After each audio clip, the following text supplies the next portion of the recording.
Okay, we are starting again, so please take your seats. We have a few minutes for you, yeah? But you can play, you can hit a few balls there, perhaps on that court, yeah? Just that you get warmed again. Okay, so we are following up. In the first presentation, we were focusing on developing the skill of the player to pick up the clues. And now in the second presentation, I will focus more how to use these clues actually in developing tactical skills of the players. So the title of my presentation is Developing Players' Game. And because our topic or theme of the conference is related to the 14 and under players, I would like to give you just a simple, overview of how basically the game is transforming.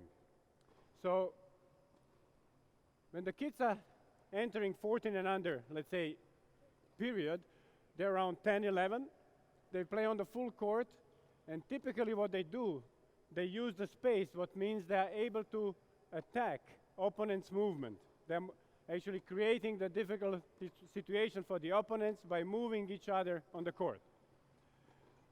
This is typically here what we are seeing. When they are moving already to 12 and under category, I will use the same video that I showed you before, just to remind you. In addition to being able to direct the ball around the court, actually they are able to shorten the opponent's response time. Actually they are able to play it on the rise, they are able to take the balls in the air. And Adrian, I will also need you a little bit later, yeah? Now when we start, in 2-3 minutes. That doesn't matter, okay. But I'm not showing you because you saw the video clip. When the players actually are entering the top level of 14 and under competitions, what's happening is actually very interesting. Instead of so much building up the point by moving around each other, they start to look more like a professional game. They're starting to try, first of all, to dominate the middle. So that was the final of the Le Petit Tasse 2 years ago, I think.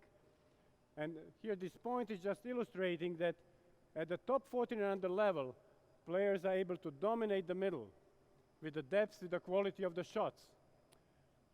So at that moment, in a way, the game is even becoming more simple. When they were 11, 12, they were trying to move and actually building up the points much more than actually when they are playing under 14, where the quality of the shot already is much higher, and they try to force opponent in a defensive situation by quality of the shots, much more than moving. Okay, after this first very simple overview, when we talk about the game, it includes all the elements, tactical, technical, motor, and of course, mental.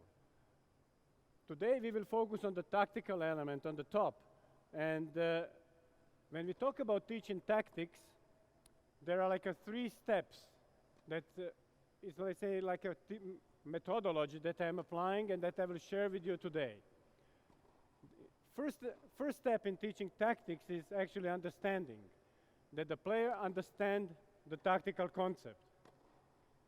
Very often we are considering that player understand, but when you see how they use it, then you realize, oops, but they are not really understanding. One example that happens to me now, 10 days ago, I have a son who is 7.5, and I'm mentoring the coach, actually. I'm not coaching him, because you know that's the most difficult thing, to coach your own kids. So I work with a coach, helping him. And 2 weeks ago, we started to ask them to apply topspin. And my son told me, but you know, I have a problem. I don't know why to do that. I just have a problem when I want to hit the ball with a spin. And then I realized that he doesn't understand why he needs the spin. We all know, if I ask you, you need spin. Of course we need a spin to control the trajectory, but to 7-year-old kid, it's not understandable. It was interesting. I was showing him even Federer, whom he likes a lot. I have, of course, like all of us, a lot of video clips. I show him video clip from Federer where he see the forehand and how the ball rotates. But believe me, even this was not good enough to convince him. perhaps it's good for Federer, but not for him. So I was thinking, so how I can help a 7-year-old guy to understand the, the reason why to apply the spin. So I came back on court with the coach, and then I was showing, okay, when you're playing flat shots, trajectory is flat, when you spin, it's higher, but also was adding to try to catch the ball. When you have to catch the ball without spin, of course the ball is not so wild like when you add more topspin. And I can tell you, I am very happy to say that they got it. And the consequence was that they were much more motivated in actually learning and practicing technique. And coach said, wow, today actually they are really practicing. They are not perfect yet, of course. It will take time, but because they understood, they were also practicing technique with understanding and not just hitting the balls. So understanding is the first thing, and I will always show it to you. Second is, if they understand the concept, let them play. If they understand, they can play, and they apply the concept. You don't need to go to some kind of the closed drills or some additional drills if they understood it. But if they don't, I use this example, you should have drills that will help the players to actually understand and apply the concept in the game. So I will use one until my players are getting warm, but just add them some serves also. Actually, I will show you how to actually apply this concept from very young age. This guy is 8-year-old. That was in June when I was actually filming this. And actually it's about when to play safe or away for actually in a red court. And what I'm trying to make the kids understand are two things. First is that it's much easier to catch the ball if you don't move than when you are moving. Obviously, it sounds so logical to us, but for them it's not so easy because they have to also connect it with another element that actually when you are not moving, of course you can go for the smaller targets. But if you are moving, it's much easier to go for the big target. So basically, at the age of 7, I'm trying to sell them the concept of when you are in the corner, play back to the middle. When you are in the middle, play to the corners. Very simple tactical concept in a way that most of the pros are also taking into account. So basically, by understanding, you see that I'm asking the guide, depending where he catch the ball, actually to throw the ball accordingly. Now this guy is 7. Poor guy is my son, because I make all the tests with him.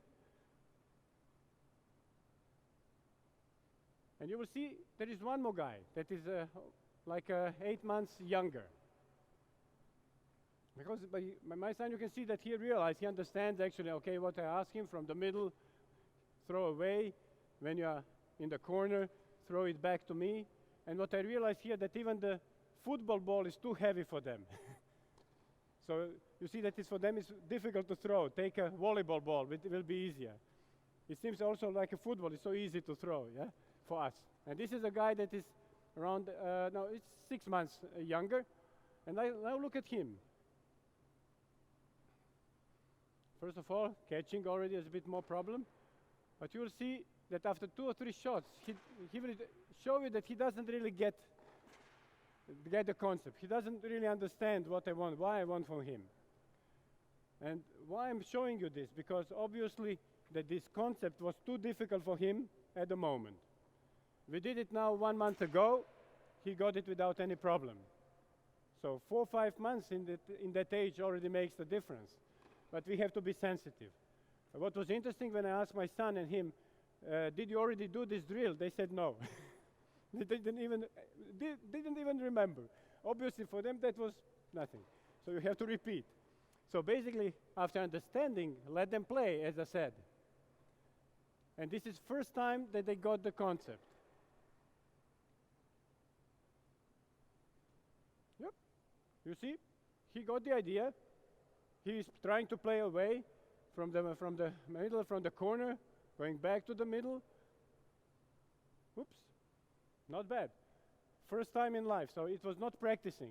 I wanted just to really try and having something what is realistic, because they are not playing perfect tennis.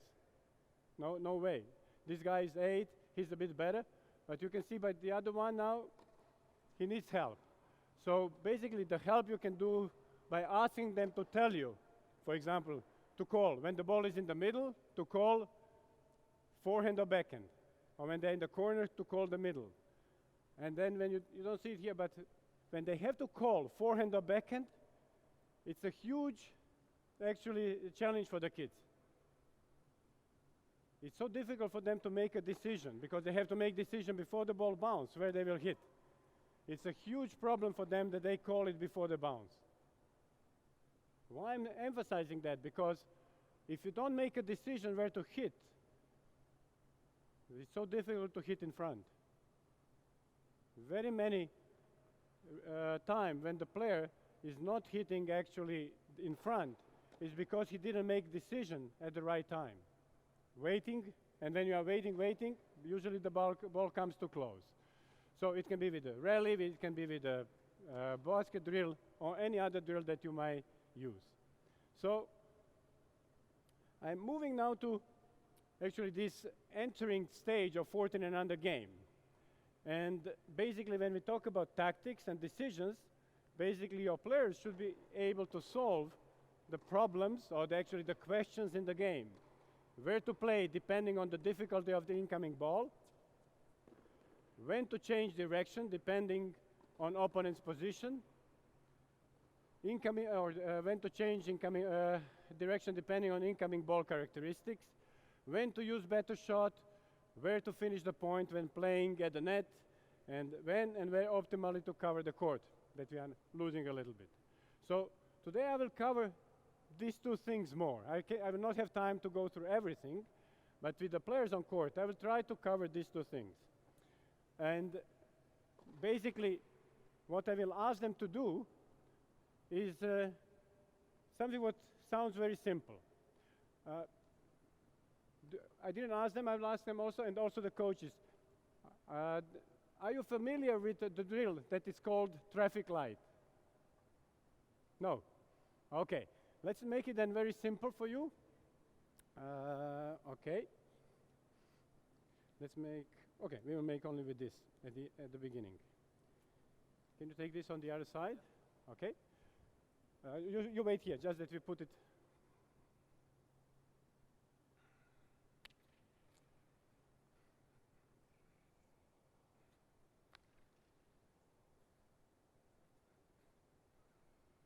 Okay. So, I need a mic. Can you give me a mic?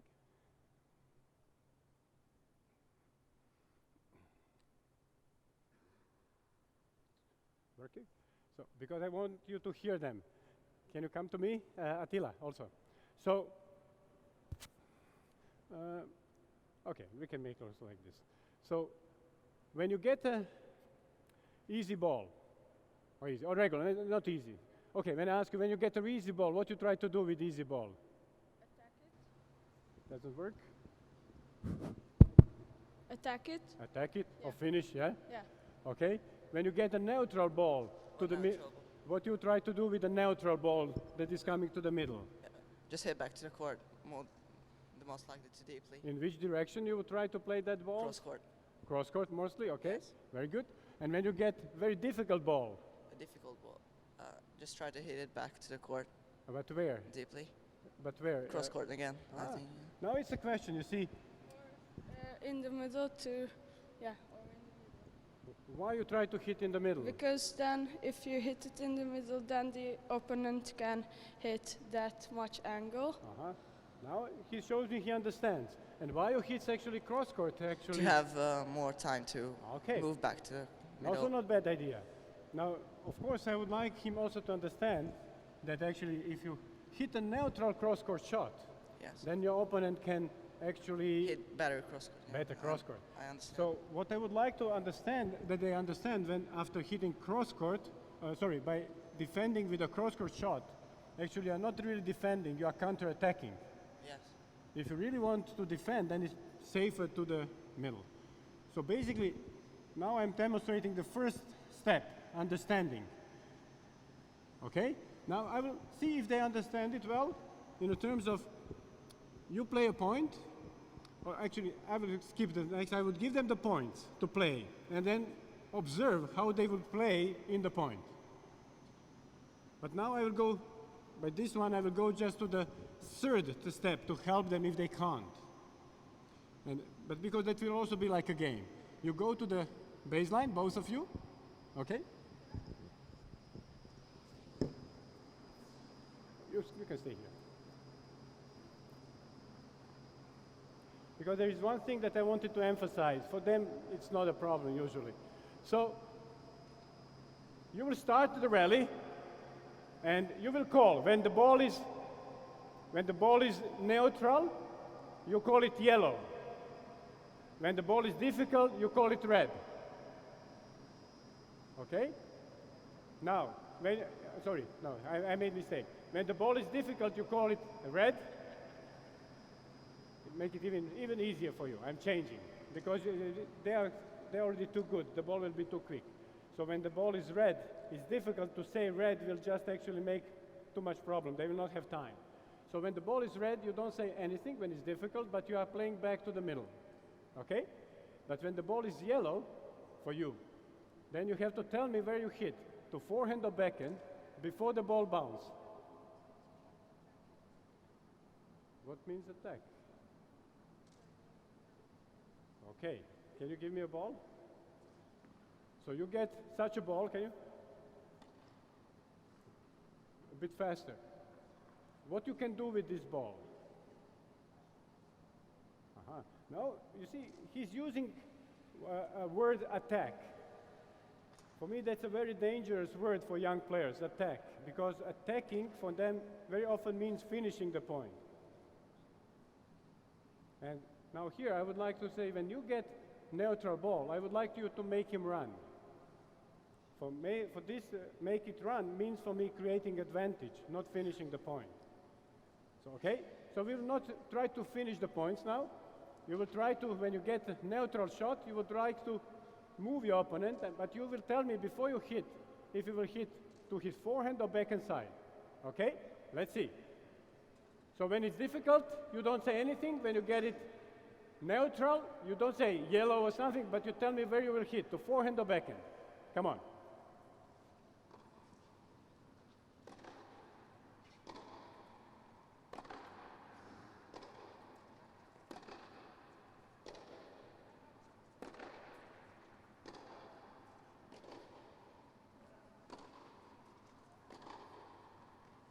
Very good, perfect. Okay, excellent. Is he saying also? Actually, he should say before the ball bounces. If he's waiting after the ball bounces, it will disturb his shot. Let's play one more time, okay? It would be great if he would be having this mic so that you can hear him exactly when he's saying.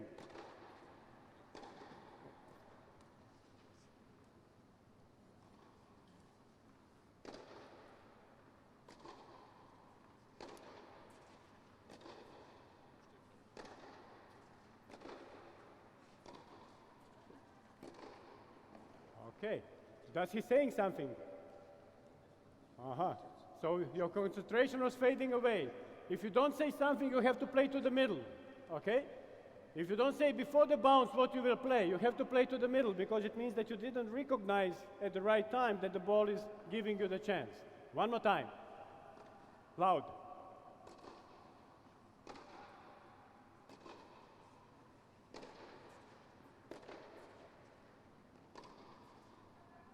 Perfect. Okay. Very good. So early recognition gives you the right time or enough time actually to make a decision. And actually that was what I wanted to show you. Personally, I believe with talented players, you can start to work on this in the orange court when they're at the age of 8, 9. Start working. So that when they are 13, 14, it's automatic. Because if you start at 14, when they already need it, it's too late. Very good. The next one is by using the space. Please don't change it all the time. Because then every time I have to go left and right, that's disturbing. It's better to leave it here.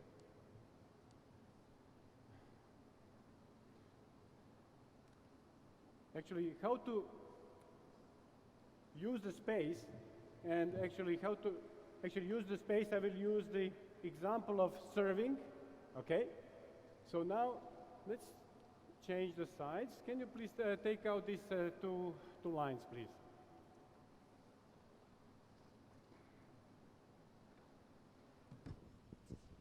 Okay, and then you come to me.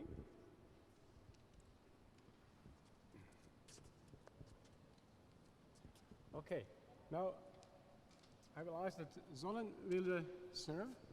You will change the sides. Now I have a question for Zoran. After you're using actually the slice serve, yeah, wide serve, often. You like it? Can you come to me that they can hear you? And also, you can come to me also. Okay. So when you bring Attila out, you want to bring him a little bit outside with your slice serve. How much actually he needs to run that he brings to you like a neutral ball back after slice serve? How many meters you would like him to run? 4. 4, okay. So, we didn't talk about it. I give a little bit 4 to 5 meters there, okay? So, we are in agreement. I'm happy because sometimes some players will say, I think, perhaps because if it's Nadal on the other side, how much Nadal has to run? 6. Minimum 6, yeah? So that's the matter of understanding, of course, with whom you play. Now, you will take the balls. You will actually play the serve, try to bring him outside of the court, and then make him run to the other side. Okay? And actually, we'll see. You played now some points. So he doesn't know when you will serve wide or not. If you serve wide, then your point is actually to make him run outside of this line. Then we know that it's 4 or 5 meters. Okay? Let's do it.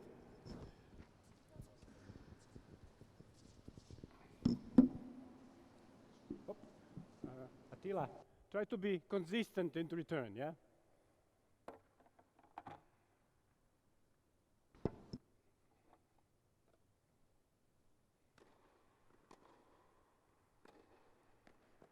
Very good. Excellent. Let's play a few points. So basically, if my player understands the concept, I let him play, and he showed me that he can apply the concept. Obviously, I can just practicing this. I don't need to make any additional like a thing. Okay, one more.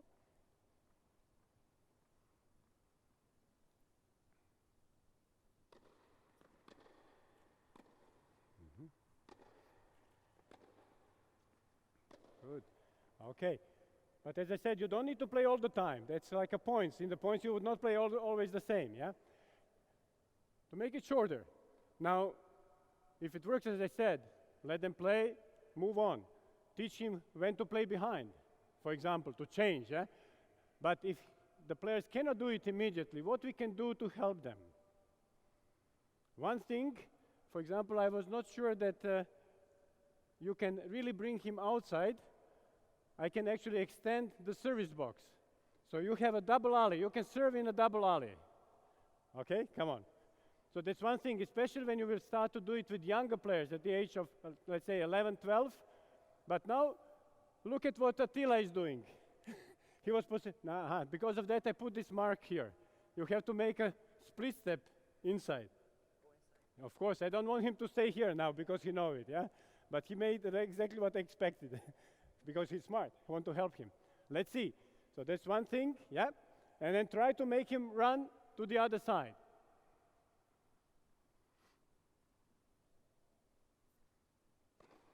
Ooh, try. Okay, you have only half. Of course, we have to add as much as actually players can. So until here, it's your line. So that he really brings him out to get this idea. Okay?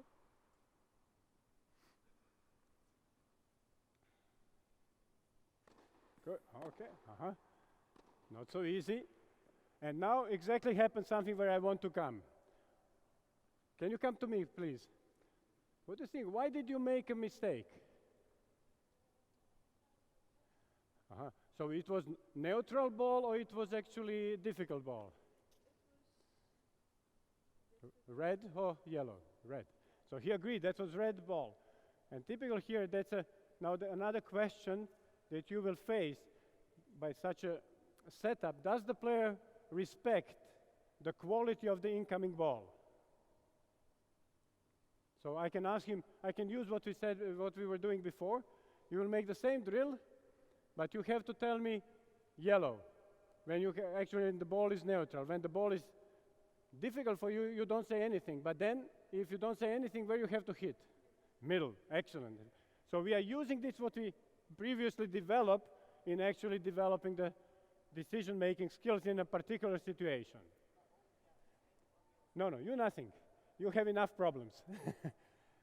But you know, if he doesn't say anything, he will play deep to the middle, yeah?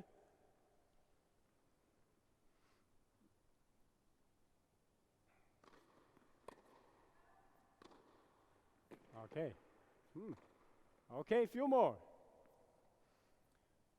Some of you might now think it was not yellow, but it's a question about what he feels, not what we think. Oh, come on. Okay, be ready.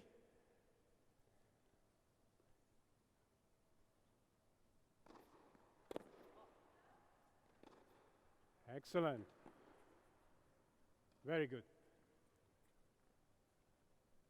Here we can also have different type of players with different challenges that they are facing. Perhaps some of them will not recognize the direction of the ball early. You can then also put some kind of the bar that he sees that if the ball is coming, let's say, away or is going through the window between the bars, actually to help him to recognize the direction of the ball early. Perhaps that's, so there can be different things that the players can face in terms of not seeing by making the decision. But he was quite quick. Very good. It doesn't go over so easy when you have younger players. Now, another thing that is very important at this age, and you are all doing this, is a drill, actually, that we all do. It's a changing direction, yeah? From cross court to down the line. Okay? So, now I will ask Attila. So, when you play against Zolan, you know him well, yeah? He knows him well. So, when you play cross-court shots, okay, how much you want him to run from after cross-court to down the line in order that you get a neutral ball? 4 meters. It's not working. He said 4 meters? Yes. A minimum 4 meters or more. So basically this would be also not bad idea for you, yeah, what we have. Zolan, you will be on this side. You will take out this stripe, okay? Good? Not this one. You can, no, this one you can leave, the other one you can take out.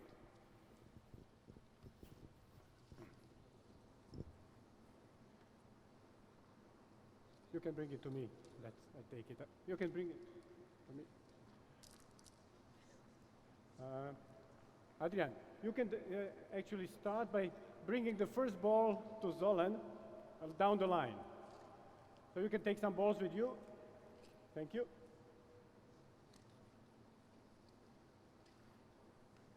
You guys are playing like a point, okay? And basically, either of you can change for down the line shot.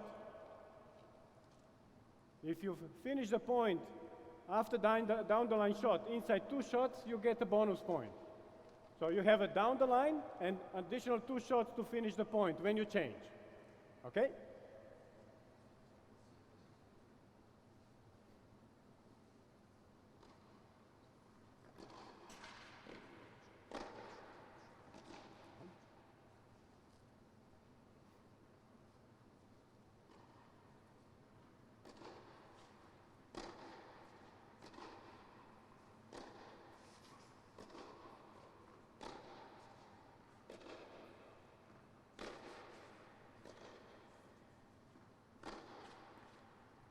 Line or out? I don't know. Few more. They need some time. This is now serious drill, also for them.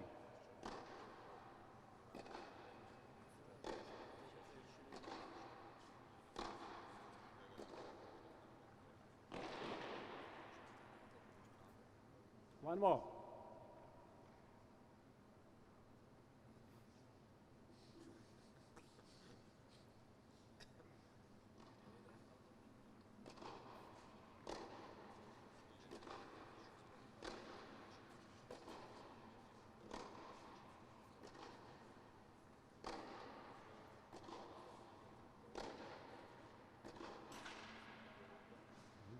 Okay. It was interesting. First 2, 3 were mistakes, actually. Can you come to me?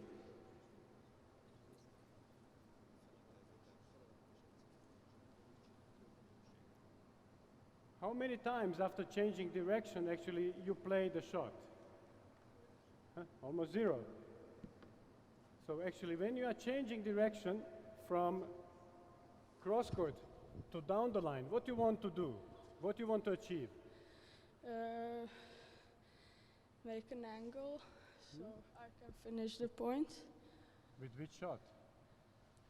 To take the control of the Take point. control.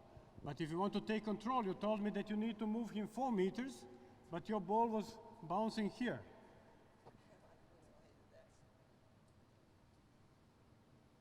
I will help them. But where I'm leading them is to understand one very important thing. Okay, perhaps. Perhaps was a late decision also. He said he saw that he had hit the ball late. But there is one very important thing. I don't know if you realize, but basically from the way they play down the line shots, they didn't try to move the opponent. They want to hit the winner. This is perhaps the biggest source of unforced errors in young players' games, because they are going for too much. They're actually saying, I want to take control, I want to move him, but they don't want to move him, they want to finish the point. And because this intention actually is different from actually what even they would like to do, is one thing that is very important to understand. Okay? You understood? Let's see. Let's go and play again. They say they understood, so we will see if they now understood the message and change. Actually, now I want to see how they will change.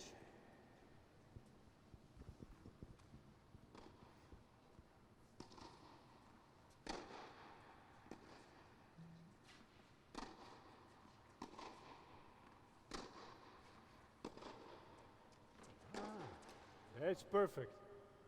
And actually I will stop here, that we accelerate, because immediately Zoran now change the stroke. Instead of flat, very risky shot, low over the net, close to the line. Now, what did you try to do when you changed direction? So, come closer to the mic. What did you do? What kind of... Oh, that's intuition. He did the right, but even he doesn't know. I was sitting down the line. Yeah? And the high down. High ball. Why you did it high? You know that? Because it's not that much risk. Exactly. It's not here a risk, and for him? It's hard to hit it up. Of course. Perfect. Great. Typically, I would not even ask him. I would want to make more like a demonstration, because if he had the right solution, I would support it. That was the right shot. So let's make a few more. Let's make the same thing on the backhand. Try to play backhand cross court. And one thing that I can help them in order to guide the direction of the shot, Attila and also Zoran, when you change from cross court to down the line, you have to think always that when you hit down the line shot, you don't want that the ball cross the sideline. It should bounce, look, it should bounce over the baseline. So when you hit, you are aiming the ball in a way that the ball bounces over the baseline. Okay? And if it is high, perfect.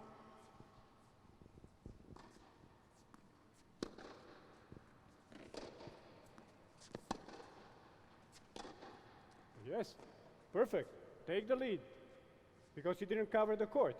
He was staying in the corner. If you don't cover the court, you are opening the side, yeah? A few more. Let's make it.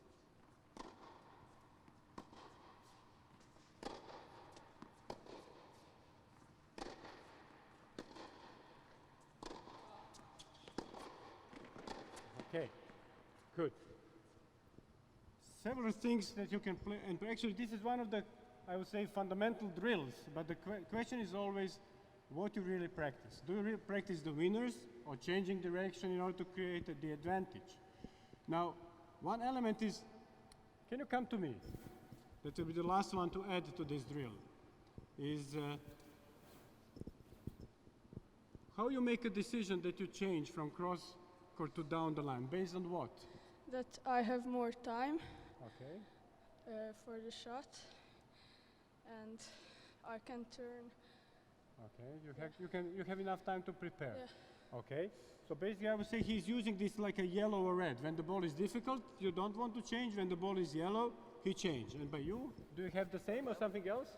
A bit same, but when my opponent is a bit. It's not serious. He's using the well- different criteria. You want to bring him outside of the court, and then to change. So actually, what he's doing, I will give you just additional supporting drill. We will make something, but now imagine that I put one line that after every shot you have to cover the middle. I will not do it, but you know what I mean, yeah? I would put the line that they have to cover the court, actually, as in the match. You go back. Sorry. Let's make it on backhand side. Yeah, why not? And one very simple thing that you can use.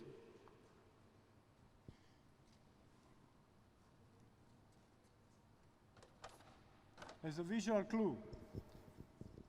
Okay, that would be too tough. You play for backhand cross courts? Yeah?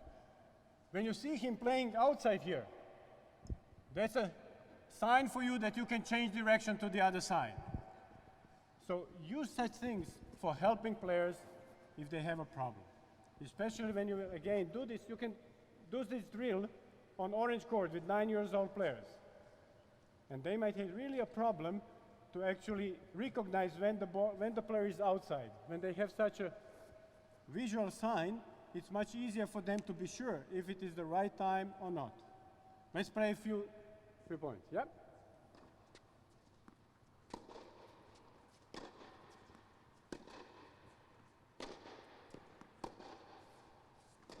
Mistake. Oh, but you have to go back. You have the line. After every shot, you have to cross the line, yeah? Come on. Yep. One more. Don't wait in the corner, because then he cannot make the difficult ball for you if you are waiting in the corner. Few more.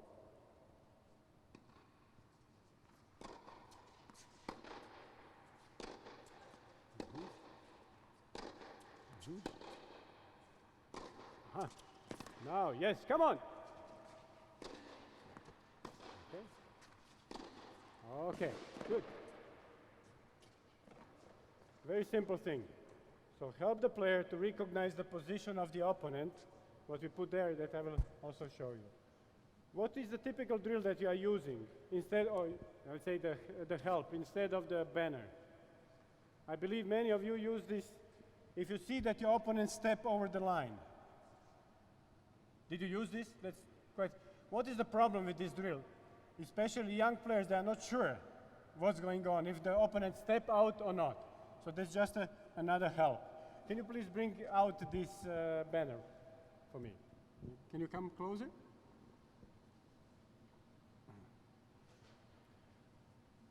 So they're moving on. They're becoming really stronger. You remember these two players, how they played already. And here when they came to this age, actually the players are able to extend the pressure, not only with one shot, but to extend the pressure. And in order to do that, actually, it's very important that they understand one thing. Actually, with which shot to extend the pressure. Now we will see, extending pressure doesn't mean that you hit the winner, okay? So you try to, again, move your opponent. So it means you will start to play with a serve. What means extending pressure? It's actually moving around, okay? So that's very important for me that you understood it. Now when you will play the points, I would like to see when one of you is actually defending, that the other guy try to take the chance and actually extend the pressure by taking the time away. And you can take the time away by which shots, typically, when your opponent is defending? Which angles? With angles? Hitting it earlier. Okay, hitting on the rise, or? You can hit deeply and then hitting on the right. But if he is bringing higher ball, or dry volleys, yeah? But what is happening if he defends with a very high ball on the baseline. Smash after the bounce. Perfect. Let's go. Yes, with serve.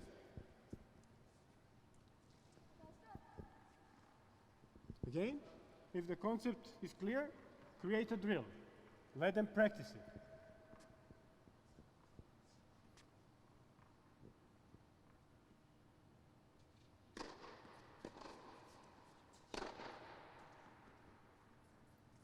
Did you take it on the rise? The ball was already bouncing, so be very fast, yeah? If you have a chance.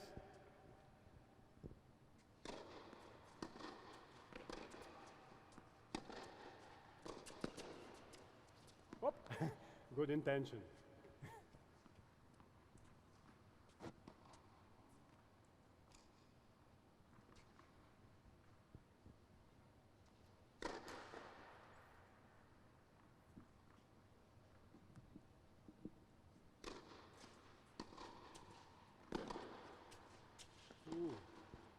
Was it a chance to already go forward? Was it a chance or not? By high ball. Ah, yeah, but you didn't see it early. Come on.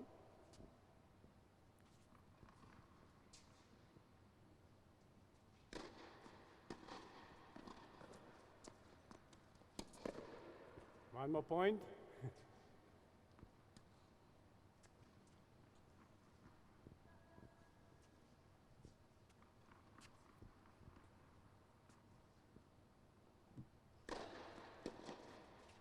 Oh, no, but not serve and volley. Don't play serve and volley.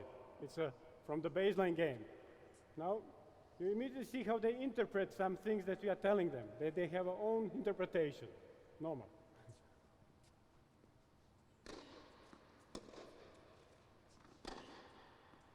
Okay, good. If they show understanding by guiding, by the questioning, actually you can develop the skill. What is a typical actually problem with the players that don't make a good decision when to apply which offensive technique are missing? I know that I will not get the answer from you today, but you know it. It's basically the height of the defensive ball. Typically, if they don't see the height of the ball early, they will be late or they will not make the right decision. So one drill that you can do is the following. Adrian, now you will play with them. You can actually just call loud. They have to play deep balls. You can just put a mark, 2 lines in the middle between the service line and baseline. And when they play one deep, then you say one. When they make a do, you make a two. That they know that they hit it twice deep. After second shot, he will actually defend. If the ball is, let's say, defensive shot, blocking ball that will bounce around 1 meter after the service line, it will be somewhere here. What kind of shot would be the best to take in order to keep offensive? What kind? Not the direction. I didn't ask for the direction now. Not direction. I'm not asking. When the ball is flying here, landing around 1 meter after the service line, in order to be offensive on the rise. That's what I'm looking. Yeah, you would hit on the rise. Very good. When actually the ball is around 2.5, 3 meters, you move in and drive volley. Okay, drive volley. And when it's very high, you let it bounce, smash. Okay? So basically, I would like you to tell me, low, middle, high. I would like you now to really tell me what you see, and then according to what you tell me, you will play the shot. By low, on the rise. By middle, you take it with a drive volley. By high ball, you let it bounce, play the smash. No. You have to hit twice behind you have to hit it deep 2 times. I want to connect it, of course, to make exactly. You are first hitting deep, yeah?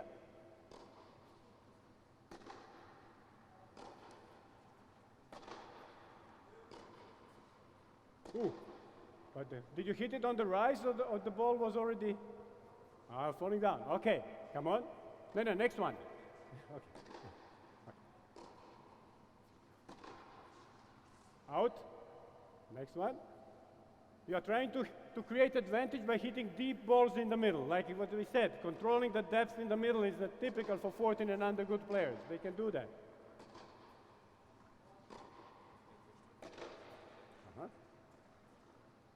But when it's throw, you take it on the rise, come into the ball, into the court, and be offensive with the player. Okay? Out. When it's out, you stop. For me, by the tactical drills, it's very important when he hits out, you stop. That he knows I lost the point. By technical drills, you can give him as much as you wish, but now he has to play the point.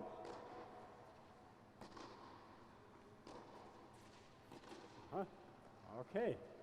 Try to vary the height. And you have to call low, middle, high.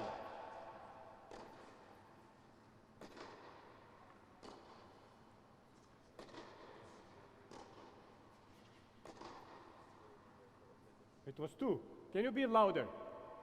They don't hear you well, but you are not calling me the height.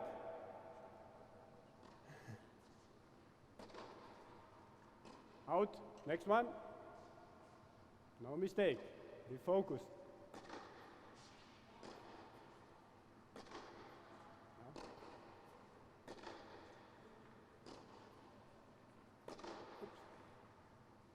Try to either block or bring up. You are giving them over the same shot. I would like to see if they can see the different heights of the ball.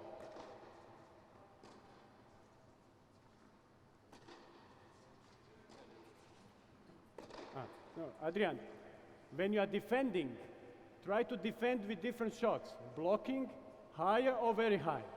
That's it, because he's always giving the same defensive shot. Come on, yeah. 1. Come on, and? Yes, okay, that's it. Let's see if they can apply different techniques. On the rise, drive volleys depending on your height. But you have to tell me what you see. I still don't hear from them.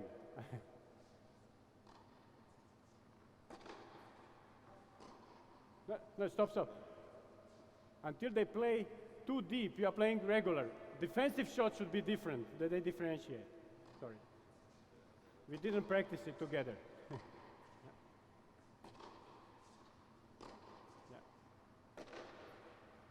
Out, next one.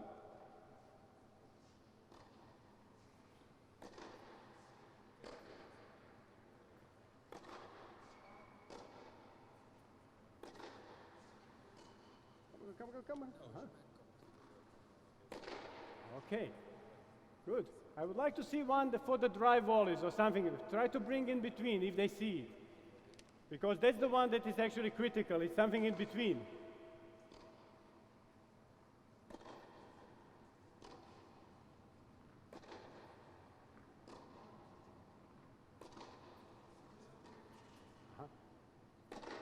Very good.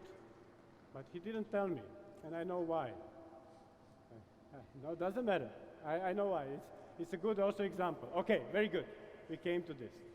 So this is typical clue that very often the players are not really assessing well when they are young, when they actually, at the age of 11, 12, start to use this offensive technique when they are young and actually don't see the ball well, or they don't predict it, so they don't use the right actually technique for continuing the pressure.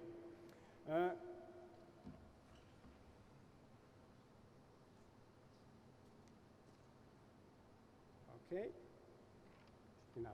Let's move on. What is also very important by young players that they understand by continuing the pressure, I would call it very simple patterns. We are talking about decision making and to look at different things, but basically very often the less they think is better. We know that. Can you come to me? I have a question for you. There are 3 options actually that you can use when you are aiming for with your serve. Okay, it's a wide, second is middle or body, or to the tee. Very good. Now, if you hit the serve wide, what is your best option to hit to look for with your second shot? You can, That he will hit it in our backhand. but for you, what is your best second shot for you? If you hit the first serve wide, you can also then where you would like to hit the second kick shot. in the tee. No, second shot, not second shot after the serve. So if you hit wide, and then to the other side. Okay, he said to the tee, but he is actually like you. Okay, down the line. So he said after hitting wide, first option for him is to hit the second shot to the other side. If you hit the ball to the tee, what is then actually very good or the best Push option him on for the you? backhand. Hmm? Push him on the backhand to attack. So you imagine that you hit the ball actually from here in the juice side to the tee, Yes. okay, and he brings the ball back to your forehand. Actually, you have the opponent in the middle. So you want to move him. So basically, depending how the balls come, The easiest way is he said actually to take the second shot with cross court because he doesn't know what his opponent will play. But if he plays after tee shot to your backhand, play the backhand cross court, Adrian is okay or not? He's coaching them also. And actually, if it comes to forehand, don't think, go to the other side. Okay? And the third one is a body serve. And if you really make a good body serve and you jam them, yeah, what do you think? What would be a good direction of your second shot? Backhand to his backhand. So if you were hitting Or here, drop shot. you would hit it to the body, and then second would be to his backhand. Or he had said a drop shot. What Or you? serve and volley. Huh? Serve and volley to his body. Okay, but then you are planning this already volley before. Let's say that you are staying behind. He Okay. said serve and volley by aiming for the body. Very smart guy, but you have to be fast, yeah, with the serve. But anyway, it's a good one. Do you agree with him? Yes. Perfect. So now you have actually three options. If you serve wide, you play to the other side whenever possible. We know that. You have to consider the quality of the return.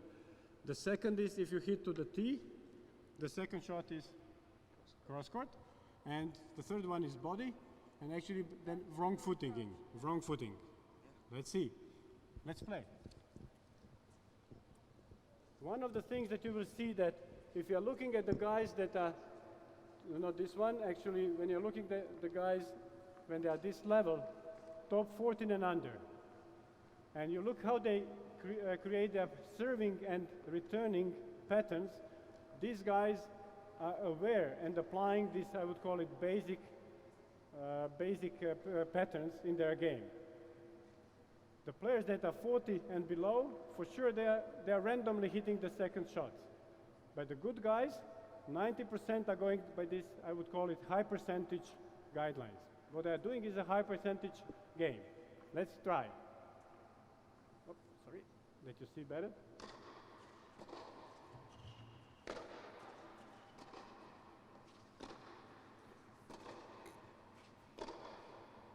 Very good.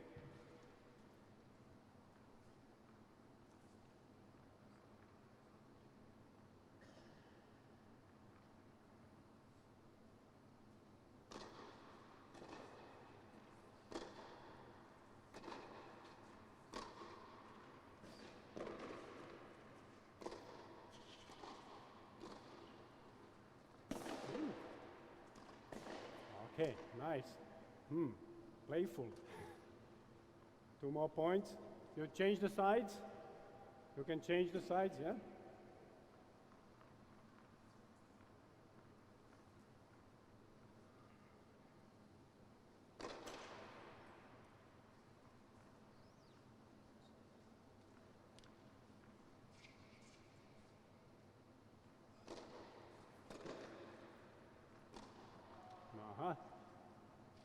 It was a deep to the middle. That was difficult. Red ball, yeah? Then you have to, okay, of course, at that moment you have to, how to say, respect the shot and go back to the middle.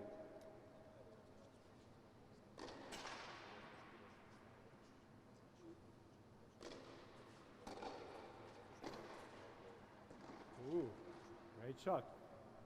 Okay, so can you pick up the balls?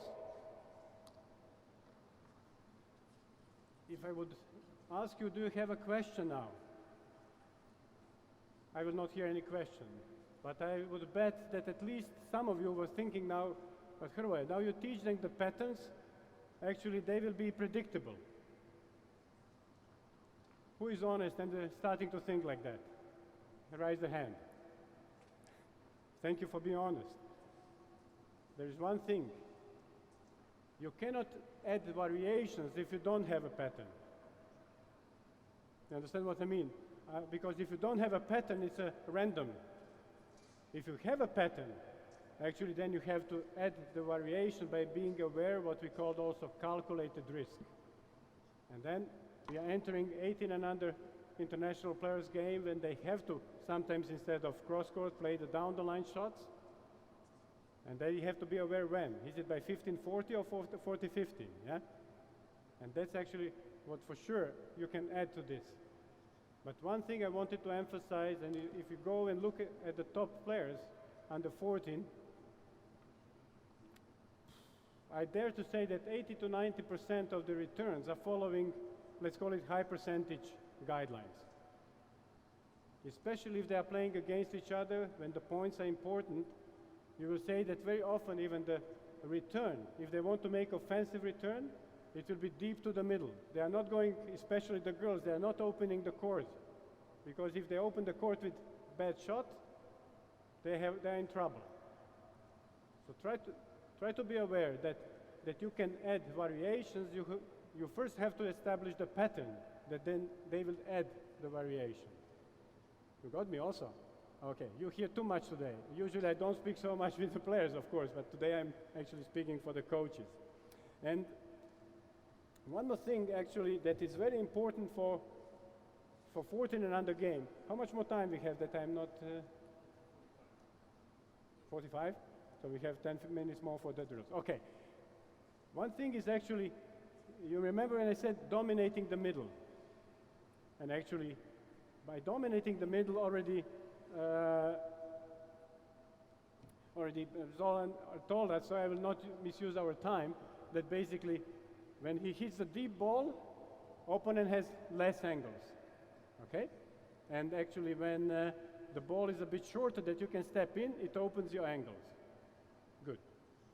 Let's practice it. Now you guys imagine that you have like a lines. I will not put any lines because if you put too many lines then they can step on in and they can slide. So I don't like to put too much lines when it's not necessary. But imagine if you will play the points. And for me the middle is not here now for you. Middle is actually everything what you can cover and from the good balance hit the balls back. So basically for them, when I see them, it's something from here. So like a 2.5, 3 meters from one side to the other. That's the middle. So you don't need to play on the line, yeah? So you can play from here to here, through the middle, as long after the serve, until you have a chance to step into the court and actually try to open the court and perhaps finish the point. Let's do it. With serve.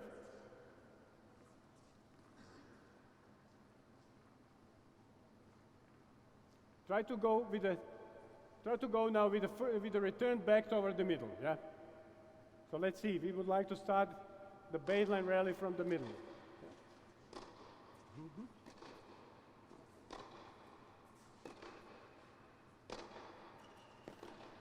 Okay, a few more points.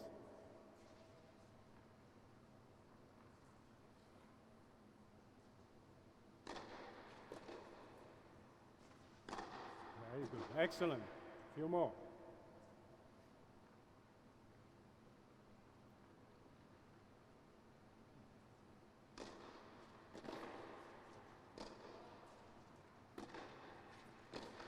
Excellent.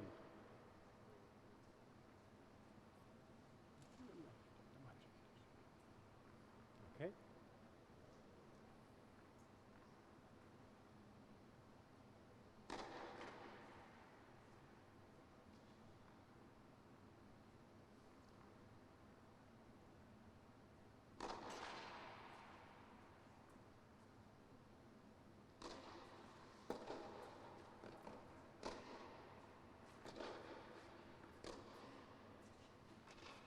Ooh. Now, was it a good decision? He was waiting, difficult ball, very close, pushing back, yeah? So now I was already a bit worrying. He's standing close to the line, he has to go back and then prepare and hit a big deep shot, and not actually just pushing.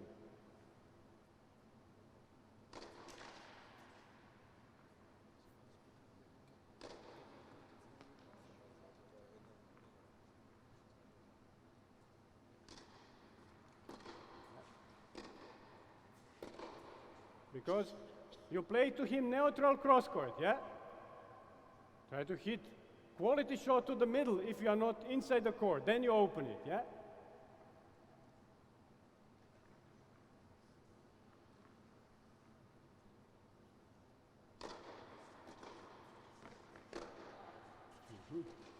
So now you see, okay, sorry.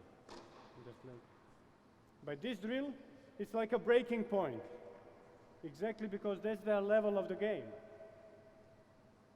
And if they would now go to the, let's say, 16 and under top tournament of 4th category ITF juniors, because they don't master this, they will not be successful. They have to master this quality shot through the middle. So we can practice it in a different ways.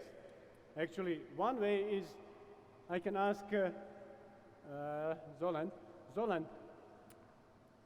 how much you feel that you are really comfortable that you can cover, that he can hit as hard as he will, and actually you can cover and hit the balls deep back to the middle. How much you give him from the middle? 2, 3, 4? How many meters you? 4? Can you bring me two lines, drop down lines? It's coming to you.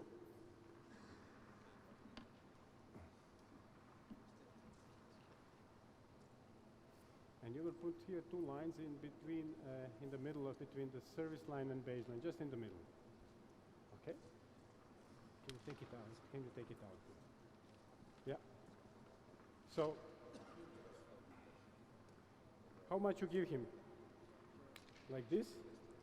And on the other side also like this? You can give to me. Okay?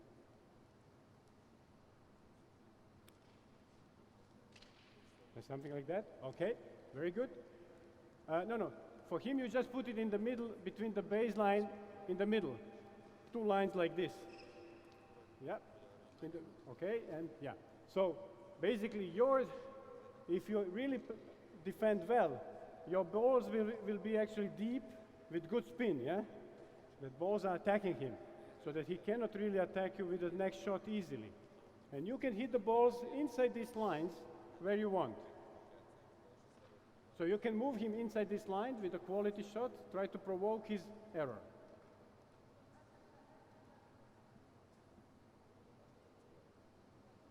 No, only here, okay? Only here. From the baseline. No, without serve, without serve. And just a second. Adrian, check, wait. I don't want me, Zolan to hear. A bit more. Okay. So, a bit closer. So, calculate how many shots will play in defense and how many from downstream, so that you have percentage from them. Okay. So you're on the baseline. You can do what you want. You have to hit quality shots that he cannot attack you easily.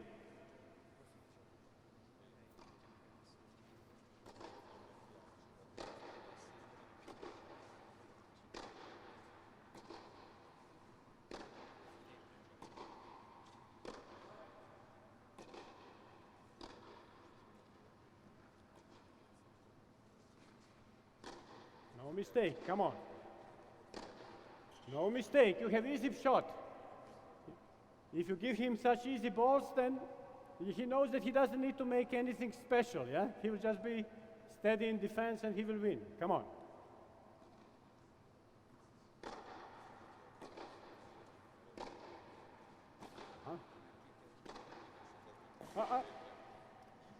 Come on, inside, yeah? Not outside. Come on, hit inside, yes. Deep shots.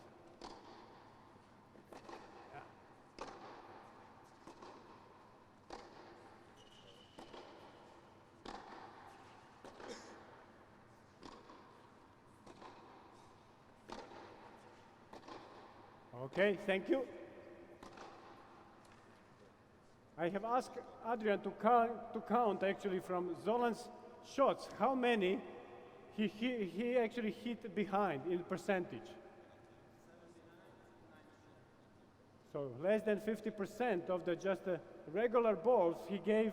If he would play against 18 and under player first category, the guy would every of these shots come in, take, finish. And because Zolan is a good player, I don't want that it happens. So I have to start to work on it in under 14 category already to start developing the shot quality. And also I'm using this of connecting technical and tactical. Obviously when he hits the backhands, he seems to me like he's pressing the ball instead of hitting, yeah?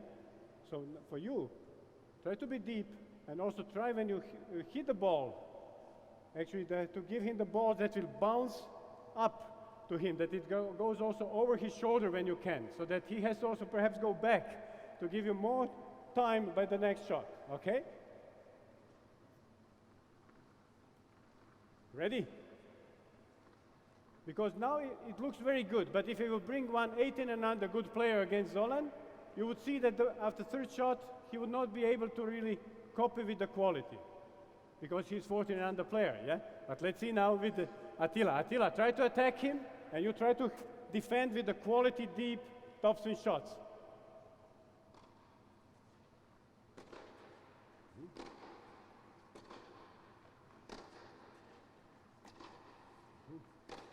Come on, come on.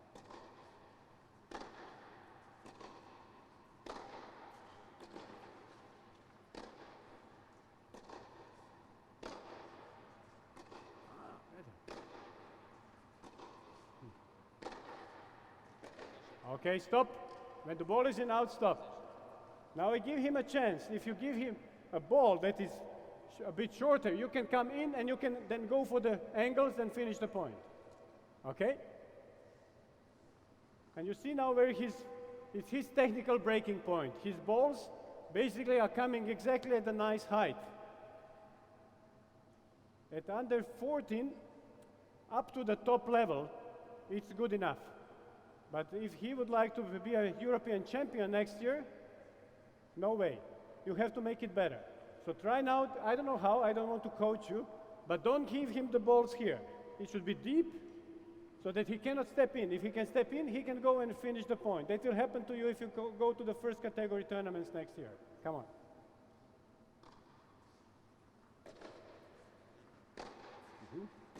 Yeah, that's what come on. Totally different thing. Come on. You know where the ball goes to you, so you don't need to rush. You have to be patient and actually apply high quality shots.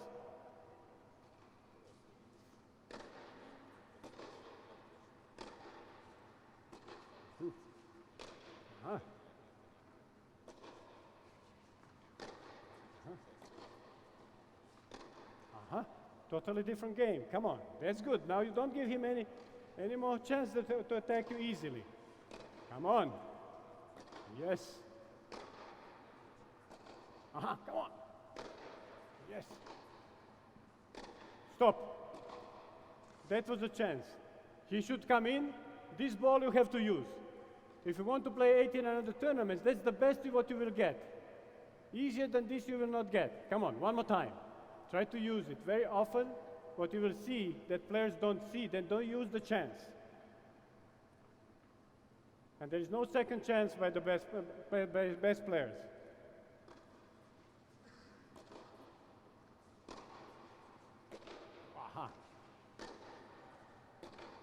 Come on. Okay, one more. Not easy. No, it's a different quality. Yes, don't give him easy shots. Come on, don't give him easy. Yes, I like it. You see that it's much more difficult now than when you hit hard and short.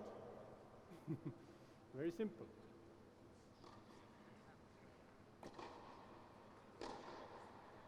Okay, good.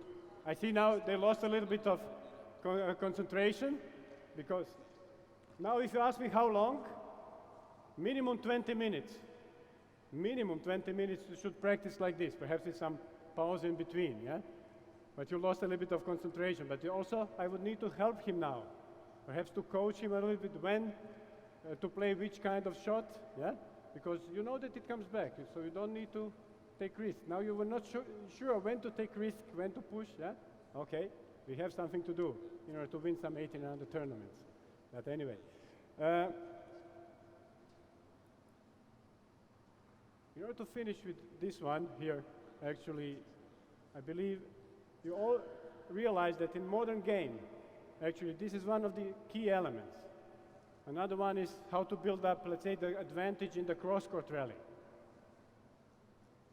When I would ask you, Zoltan, what do you think for Djokovic, where he can put these lines? No, but these lines in terms of sides. Why I'm saying that? Because basically Djokovic, everything what comes inside the single lines, for him is like a middle. No problem. That you bring Djokovic out of balance, you have to bring him perhaps outside of the double alley. And that's the reason why he's so difficult to be beat, because you have to take a lot of risk. So you have to be very good, yeah? Imagine if you play Djokovic then.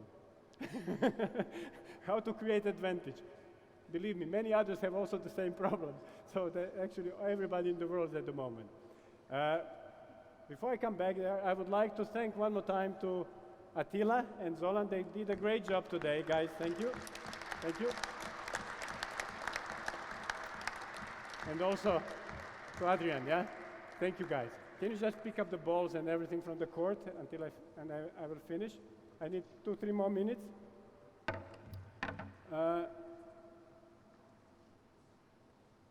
I would like to finish with just summarizing what I actually tried to do and how I was creating the drills I was showing to you.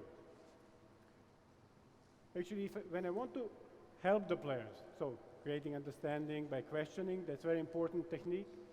Second, let them play, create some modified games sometimes, but if they need some help, first of all, as a coaches, you should be able to create a question that is related to the situation that you feel that players are not mastering or not able to solve. And you can define the questions with where to hit, or when to do something, or how. And you see that where and when are more for the one-shot decision, or the shot, and when you say how, it's more combination. How to use different shot patterns and all the things. Second thing is define the relevant clue for the shot selection or decision making. If they don't find them by themselves, we have to help them. What is the clue? And actually, when I was asking them to say yellow, red, high, middle, and so on, I call it the keyword. That's a keyword that will help them to stay focused on the clue, and to you will give actually information if they saw it at the right time and saw it correctly. And actually now I'm coming, when I said to Zolan that I know why they didn't say it, because when you use these keywords, you have to be very much aware about the stage of learning.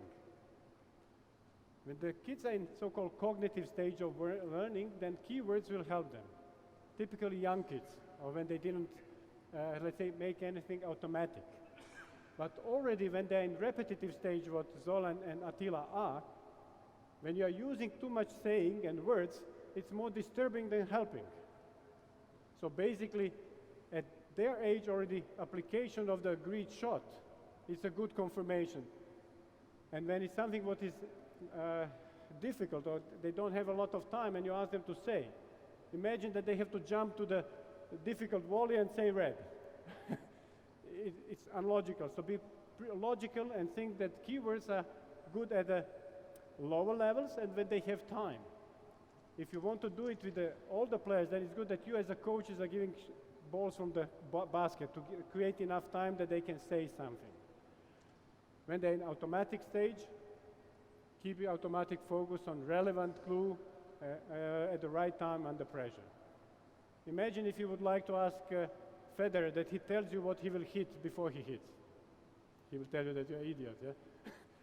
No way, because he's already in this automatic stage for 15 years. Actually what he wants is not to think, not that you create thinking. And that should be actually our goal as the coaches too. So don't misunderstand this, what I was applying keywords. because I believe it's very great help at the beginning. The younger players, the older they are, of course, you cannot do that. It's more understanding, application, and this kind of stuff. So, before giving you floor for questions, I would like to finish with one thought. I would like you to think about how we teach the kids to cross the roads. How many of you have own kids? I have one. How many you have? Own kids, very good. I think all of the ones that we are a bit older, we have kids already. So, when we as a parents teaching the kids to do the things in the traffic, how to say, to walk on the streets and so on. Basically, what we are focusing on. Can you help me? Somebody here raise the hand. You have a kid? So what is the typical thing that you ask the kid to look for, to focus on? Traffic what? When he's crossing the road. Traffic light, exactly. Are you not asking him to take care of what he's doing with his left and right foot? Again, I'm leading you to one thing. Tennis game is like a traffic. And basically, by teaching the kids to master the traffic, we don't focus their attention what they do with their feet, but actually to the clues that they can make decisions. Take care about it when you develop your players. Thank you very much. Thank you.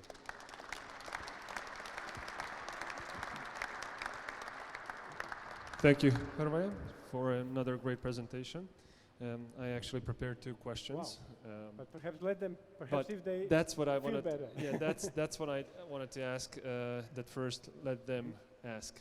Okay. So, megkérnélek benneteket, hogyha van kérdés, akkor tegyétek most fel.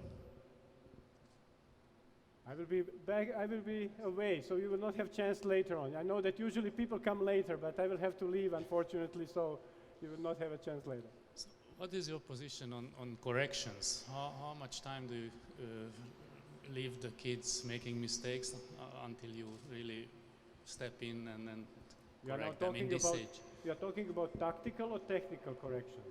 Actually both. Both. So in this age, let's say Okay. 12, 14. If I see that in the point one mistake occurs, of course I would not react. But if I recognize the pattern, like I recognize now by Attila that he was not knowing now how to press actually, obviously I would come to him and try to find out, actually I would react after perhaps already 5 minutes. Maximum I would react and I would come to him and try to, let's say, correct in the terms to help him. That would be more helping than correction, how you want to call it. When it goes about, let's say, technical mistake, like for me, technical mistake did Zolan when he was basically waiting and then was pushing, that was technical mistake. But the reason for technical mistake was a wrong tactical decision. You understand what I mean? Because he had to go away or he has to move forward and take it with the drive volley. So basically, when he starts to make technical mistakes based on wrong tactical decision, I would also immediately actually step in. And that's very often happens when we try to teach the kids to be offensive. Then they don't do the right decisions, but because of these wrong decisions, they make technical mistakes. And I would not allow it to happen because then we are creating wrong habits. When it is about technical mistakes, then obviously that's a longer process. It's not only about understanding, but it's about creating situation and actually practicing. Now, Zolan really reacted great. I didn't know what he will do when I asked him, and he was immediately able. That's great. That means I don't know that he hears me about tells about his talent, because he immediately was able to hire the trajectory and actually change the way he played by just mainly understanding. That's the best what you can do and have as a coach. He reacts. Now, of course, I would work on his technique in the terms that perhaps I would put something there that would be like at this height, And perhaps sometimes make just a technical drill that he hits 10 balls, I give random balls, and he hits 10 balls that will bounce over the rope. But now that's a improvement, practicing. It's not perhaps correction what we are asking for. I don't know if because for me it's if I can change the player's technique and movement by changing the environment, that's the thing that I will do first. I hope you can follow me, because in the modern teaching methodology we know that actually the intention drives the movement and environment shapes the movement. And if I apply this way of thinking and player react, then basically I don't talk about what he do with his hands and legs. That's the best, but sometimes it doesn't work. And then we're coming to the tough surgery time, and if you need it, you have to do it. Personally, by good players, then I do want to have enough time. Now I also said to Gabor, I just also took responsibility for one Georgian girl, very good junior. She was top 50 this year, junior, and she has this typical problem of very low elbow. Actually, in her serve, because of that, she's losing speed of the serve. But when what I did when we had a first week together, I asked her, okay, can you throw the racket? And she threw the racket with perfect elbow position here, yeah?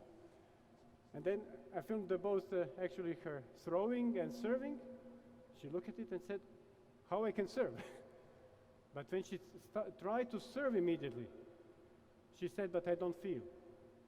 And when she said this, I don't feel, I know that I need few weeks time that we can focus on serve before she can play a tournament again. I would say my feeling is 4 to 6 weeks.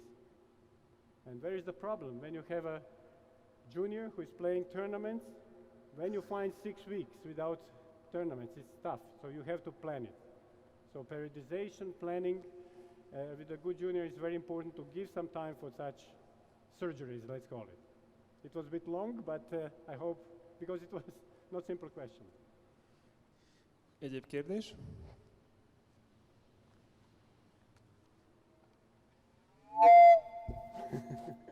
Okay. Okay. In between, you can put one more question. Yes. Yeah? So I really liked at the beginning where you were talking about modifying the game for tactical intentions. I really liked that part, and also I liked how you changed the rules. Mm-hmm. And what's your feeling on changing the rules of the game? For example, extending the court, because I feel sometimes coaches are afraid to do things like that. So how would you use this in developing under 12 and 14 kids? I would say that partly I gave the answer just before. First thing that I will think about how I influence the player is actually by playing with environment. And court is part of environment. One thing, typically for younger players, what I would do is I would lowering the net. Now you say, why are you lowering the net? Especially think about the serve. Why the kids at the age of 10? And because of that also we have so many, sorry ladies, but also girls at the age of 15 playing good tennis, or international or the high level tennis actually, the juniors, but basically with serving they're just popping in the serve. In my opinion, the reason is because the kids are starting too early to play over high net. Even the orange court net for them is like for us here. And they have the small service box.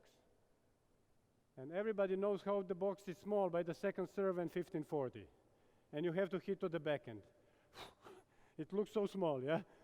And now we have the kids like this. So how to solve it? Why the young players, 9, 10 years old, when they start to serve from the baseline, try to give them the whole court to serve.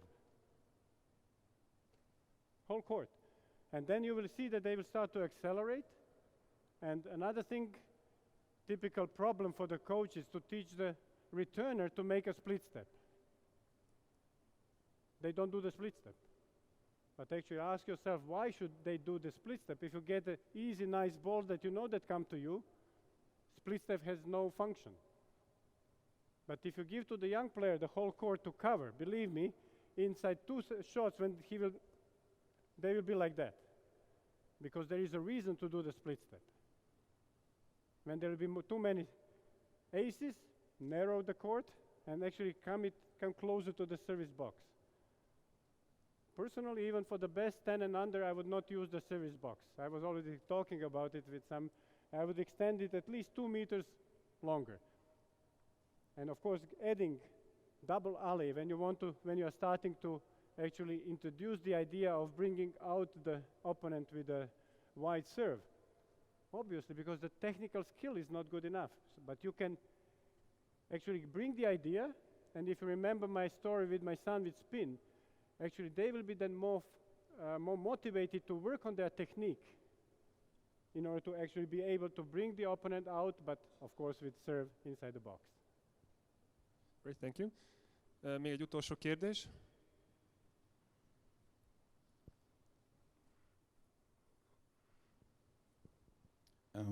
What's your opinion about instructing the different type of serve in this age, about the flat slice and the kick? Because I think it's difficult to instruct the kick serve in 12 or 14. What's your opinion about the right order, or I don't know? Okay. Now, when I would try to introduce, let's call it spin serves. I will call them spin serves. You saw the kids, my son's group. My plan is next spring. Next spring, so he will be 8 years old. But what will be the drill? Would you like to try with me? Come on, let's help me.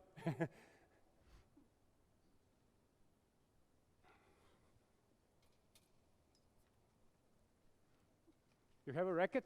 If not, I have it. I will give you mine.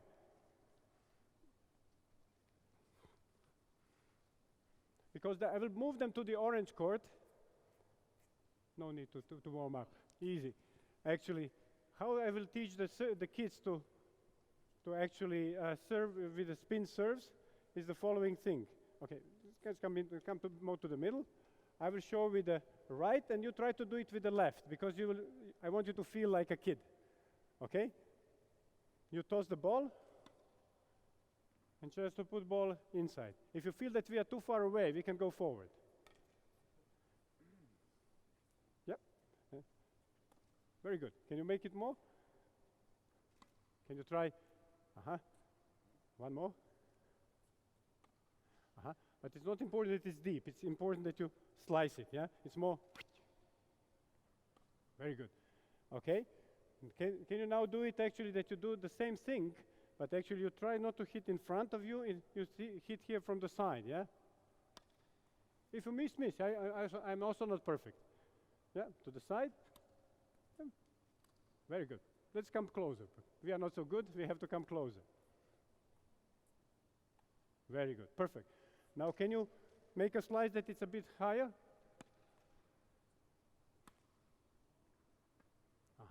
Now it's critical. Not from down, try to make it from the side. Not easy. Yeah, try to keep it up, yeah? This is a critical, when you go here, and it doesn't matter where it goes. Good. One more. What is the problem? You try to play from the wrist, yeah? Try to accelerate from the shoulder.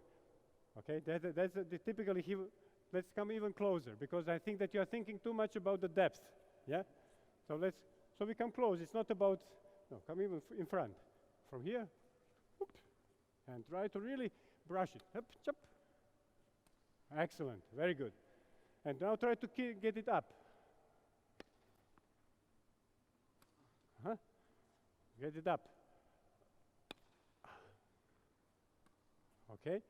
And of course, by the time you try now to toss the ball to the right shoulder and try to actually accelerate the racket.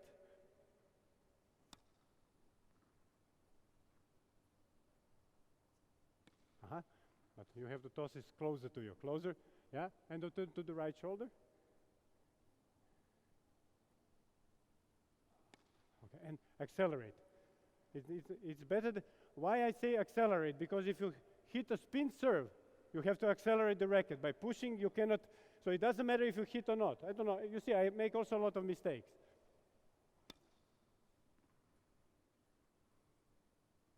Oh, good. Inside 5 minutes, you were able with your left to start to rotate the serves. So basically, when you ask me when I would start it, I will start with kids that are practicing 3 times per week at the age of 8, starting. Now, how quickly they will be able to develop? Some very talented kids at the age of 9 can already hit actually spin serves. Some of them will need longer. So it's also individual. But when you ask me about introducing, I would try to introduce very early. Why? Because the question for the kids is actually to start to feel brushing.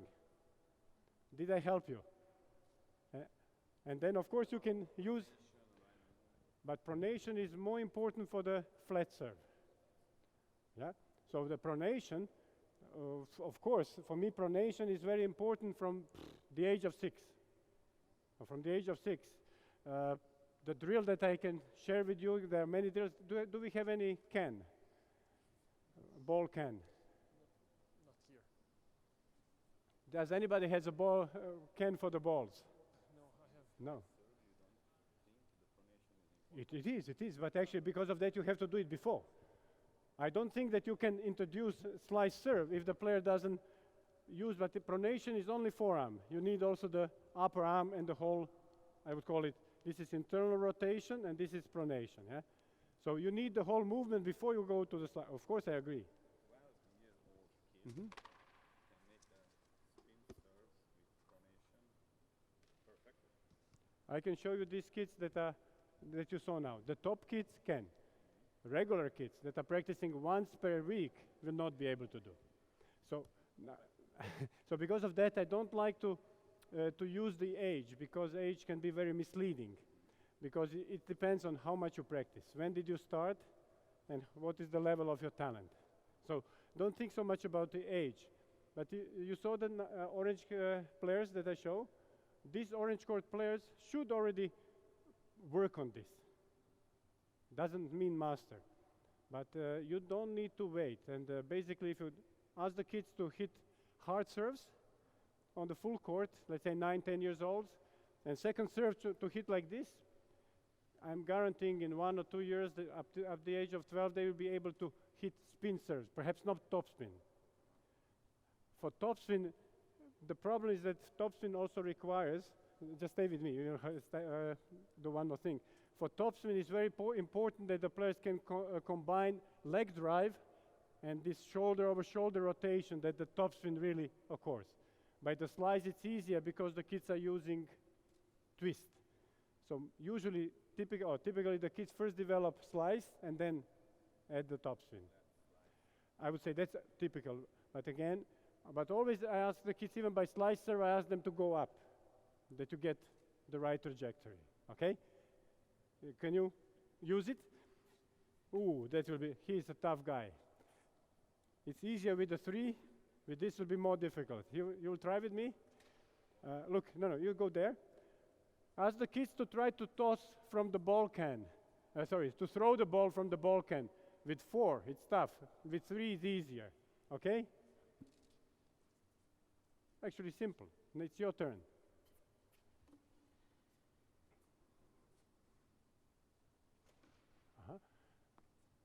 Are you throwing from the wrist or you are throwing from the... Can you try with the left? Then you feel like a kid. Because it's wristy. And typically what actually it will develop, but if you now think, because you are, you know, think about making this pronation. Don't think about throwing. Make a pronation. Now it goes. And if you make a pronation up, pronation up. Don't think about throwing out. Pronation up. Okay. Cognitively, I can easily, by the kids, if you use the words pronation up, they will do nothing. But they will try by throwing.